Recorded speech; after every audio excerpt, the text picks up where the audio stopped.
Hello प्यारे बच्चों, good morning. Welcome to all of you in my channel. आप सभी का मेरे इस यूट्यूब चैनल में हार्दिक स्वागत एवं अभिनंदन है। प्यारे बच्चों, हमने भारत आकार एवं स्थिति का विस्तृत अध्ययन कर दिया है और उस चैप्टर में जितने भी सारे इम्पोर्टेंट्स खंड थे उसको पूर्ण कर दिया है और मुझे पूरी उम्मीद है कि आप लोगों ने उस खंड को लगातार उस पर जो वीडियो बन रखा है उसको सुना होगा, समझा होगा और उसके आधार पे आपने अभ्यास प्रश्नों को भी हल करने का पूर्ण प्रयास किया होगा। प्यारे बच्चों, आपकी इस चैप्टर में एक महत्वपूर्ण प्रश्न पूछा गया है, उसको हम सॉल्व करने की कोशिश करते हैं। आपके इस अध्याय में तीसरा जो प्रश्न पूछा गया है, इस सूर्योदय अरुणाचल प्रदेश के पूर्वी भाग में गुजरात के पश्चिमी भाग की अपेक्षा 2 घंटे पहले क्यों होता है, जबकि दोनों राज्यों में घड़ी एक ही समय दर्शाती है, स्पष्ट कीजिए। प्यारे बच्चों, क्वेश्चन पूछा गया है कि यहाँ ये गुजरात का सबसे पश्चिमी बिंदु है।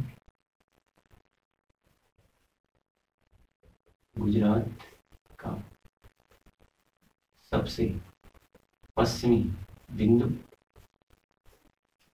और यह अरुणाचल प्रदेश का सबसे पूर्वी बिंदु है। जैसे भारत का सबसे पूर्वी बिंदु भी कह सकते हैं।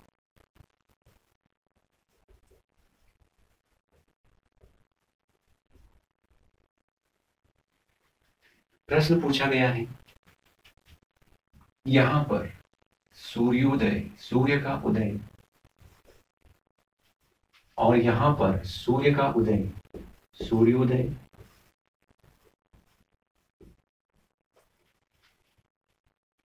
यहां से अरुणाचल प्रदेश में 2 घंटे पहले सूर्योदय हो जाता है गुजरात की तुलना में, जबकि दोनों राज्यों में जो घड़ी का टाइम होता है वह बराबर क्यों होता है। तो प्यारे बच्चों, सबसे पहले हमें ये समझना है कि सूर्य सबसे पहले पूर्व की दिशा में ही अपनी किरणों को प्रसारित करता है। सबसे पहले पूर्व दिशा से सूर्य पश्चिम दिशा की ओर जाता है। तो भारत के सबसे पूर्वी छोर पर अरुणाचल प्रदेश है, इसलिए सबसे पहले सूर्योदय अरुणाचल प्रदेश में होगा और सूर्य को गुजरात राज्य के सबसे पश्चिमी छोर तक पहुंचने में भौगोलिक रूप से 2 घंटे का समय लगता है। 2 घंटे का समय, यहां से यहां पहुंचने में सूर्य को 2 घंटे का समय लगता है। आपको पता है कि जो अरुणाचल प्रदेश का जो देशांतरीय मान है वह 97 डिग्री 25 मिनट पूर्वी देशांतर है, जबकि गुजरात के सबसे पश्चिमी बिंदु का जो मान है 68 डिग्री 7 मिनट पूर्वी देशांतर है और दोनों के बीच कुल 29 डिग्री का 29 डिग्री देशांतर का अंतर है।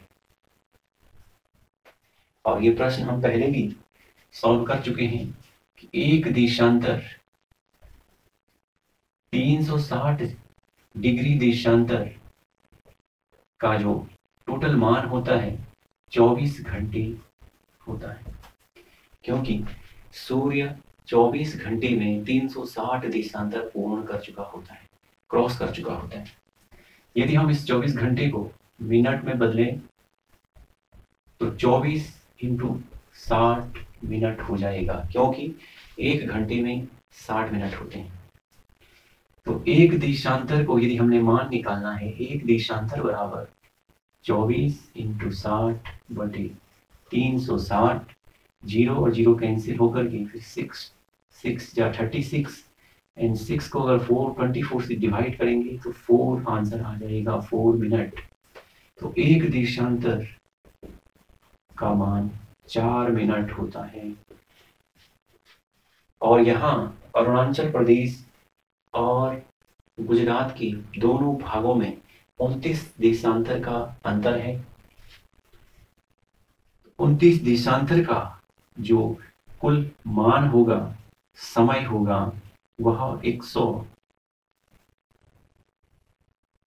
16 मिनट होगा। यदि 116 मिनट को हम घंटे में कन्वर्ट करेंगे तो यह समय अंतर लगभग 2 घंटे का होगा। लगभग 2 घंटे का अंतर होगा।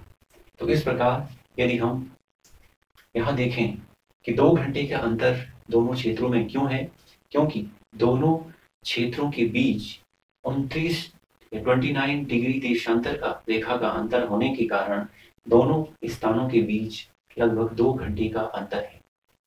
अब हमें यह प्रश्न का दूसरा पार्ट सॉल्व करना है। यदि 2 घंटे का अंतर है तो फिर दोनों राज्यों के बीच जो स्थानीय घड़ी है उसमें समान समय क्यों दर्शाया गया है?